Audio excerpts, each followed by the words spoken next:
میں مشکور ہوں تمام احباب کا جن کے حکم پر اس بندہ ناچیز کو حاضری کا موقع ملا۔ آج ہم سب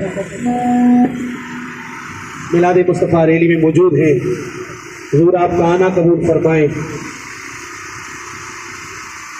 سوال ہوتا ہے، عموماً سوال کیا جاتا ہے کہ میلاد کرنے سے ہوتا کیا ہے؟ توجہ میری جانب رکھیے گا، جتنے موجود ہیں توجہ میری جانب۔ میلاد کرنے سے ہوتا کیا ہے؟ میں نے کہا میلاد کرنے سے برکتیں ہوتی ہیں۔ میلاد کرنے سے برکتیں ہوتی ہیں۔ کہتے ہیں کیسے؟ میں نے کہا دیکھو نا، ابو لہب ہے کافر تھا مگر ہوا کیا؟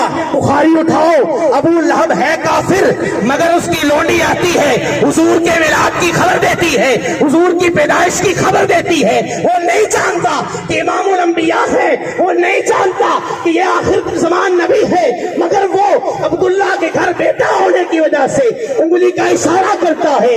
رب تعالیٰ اتنا کرم فرما رہا ہے۔ حضرت عباس راوی ہے، کہتے ہیں میں نے خواب میں دیکھا ابو لہب ہے۔ میں نے کہا ابو لہب کیا حال ہے؟ کہتا ہے جمعے پورا ہفتہ ہوتا ہے، پورا ہفتہ عذاب ہوتا ہے، مگر جب سوموار کا دن آتا ہے نا تو میں نے جو انگلی کا اشارہ کیا تھا، اس اشارے کی برکت سے، اس دن کی برکت سے، ذکر حضور کی برکت سے میری انگلی سے دودھ اور شہد کی نہریں جاری ہو جاتی ہے۔ میری انگلی سے دودھ اور شہد کی نہریں جاری ہو جاتی ہے۔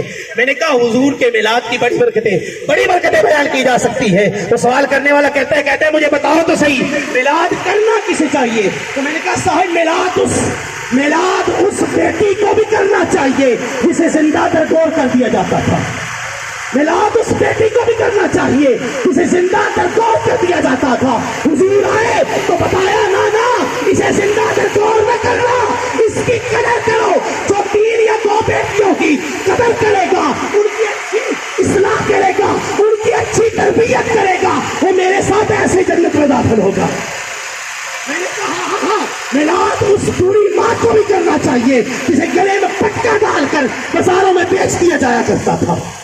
میلاد اس ماں کو بھی کرنا چاہیے جسے گلے میں پٹکا ڈال کر بازار میں بیچا جایا کرتا تھا۔ حضور آئے تو حضور نے بتایا نہیں، ماں کو بیچا نہیں جائے گا، ماں کے قدموں تلے جنت ہے، ماں کے قدموں تلے جنت ہے۔ اور ہاں میلاد اس باپ کو بھی کرنا چاہیے جس کے بیٹے اسے مارا کرتے تھے، جس کے بیٹے اسے مارا کرتے تھے، اسے بھی میلاد کرنا چاہیے۔ حضور آئے تو بتایا رب ناراض ہو جاتا ہے اگر والدین ناراض ہو جائے۔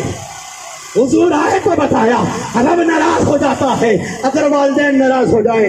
صاحبوں بات اتنی ہے، جتنے سانس رب نے عطا کیے ہیں حضور سے عشق میں گزارتے ہیں، جتنے سانس اس رب نے تمہیں غنیمت دیے ہیں، یقین جانیے 60-70 سال زندگی بڑے بڑے بادشاہ چلے گئے، تم کس بات کی مولی ہو؟ بڑے بڑے بادشاہ چلے گئے ہیں، جتنے سانس رب نے عطا کیے ہیں اس سے رشتہ کمزور نہ کرنا۔ کہیں ایسا نہ ہو کہ جہاں سے رشتہ کمزور ہو وہاں سے سانس ٹوٹ جائے، یہ کہیں ایسا نہ ہو جہاں سے رشتہ کمزور ہو وہاں سے سانس ٹوٹ جائے۔ مختصر عرض اتنی ہے کہ حضور سے رشتے کو مضبوط کیجیے، حضور سے محبت کو مضبوط کیجیے۔ اور ڈالا میرا جو قرآن بڑی سی مدارس سے عرض کرنے لگا ہوں کہ بڑی سی مدارس سے ڈاکٹر محمد طاہر القادری مدنظر العالی کے نصیب میں یہ نصیب آیا ہے، ان کے نصیب میں یہ نصیب آیا ہے کہ میلاد کے موضوع پر جائیں گی۔ اور ہاں حضور نے جو کام درود کے حوالے سے ان سے یہ لیا ہے یہ بھی ان کی عطا ہے، یہ بھی ان کی عطا ہے، ان کی نگاہوں کا صلہ ہے۔ اللہ تعالیٰ ادارہ ناظر قرآن کو سلامت رکھے۔ اللہ تعالیٰ ڈاکٹر پروفیسر محمد طاہر القادری مدنظر العالی کا سایہ ہم سر ہمارے سروں پتا دے دائم فرمائے۔ آخر میں اتنا عرض کروں گا کہ شان حضور فکر بشر میں نہ آ سکے، شان حضور فکر بشر میں نہ آ سکے۔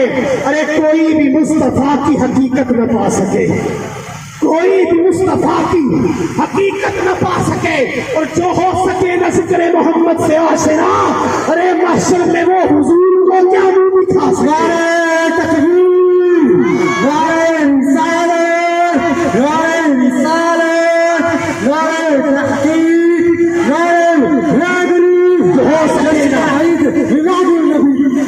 جو ہو سکے نہ ذکر محمد سے آشنا، ارے محشر میں وہ حضور کو کیا روح دکھا سکے، تفصیل کیا بیاں کروں ان کے عروج کی، تفصیل کیا بیاں کروں ان کے عروج کی، ان کے سوا عرش اولا کون جا سکے، ان کے سوا عرش اولا کون جا سکے۔ اور آخری سے کہ والفجر، ان کے چہرے کو قرآن نے کہا، والفجر ان کے چہرے کو قرآن نے کہا، مہتاب ان کے حسن کی کب تاب لا سکے۔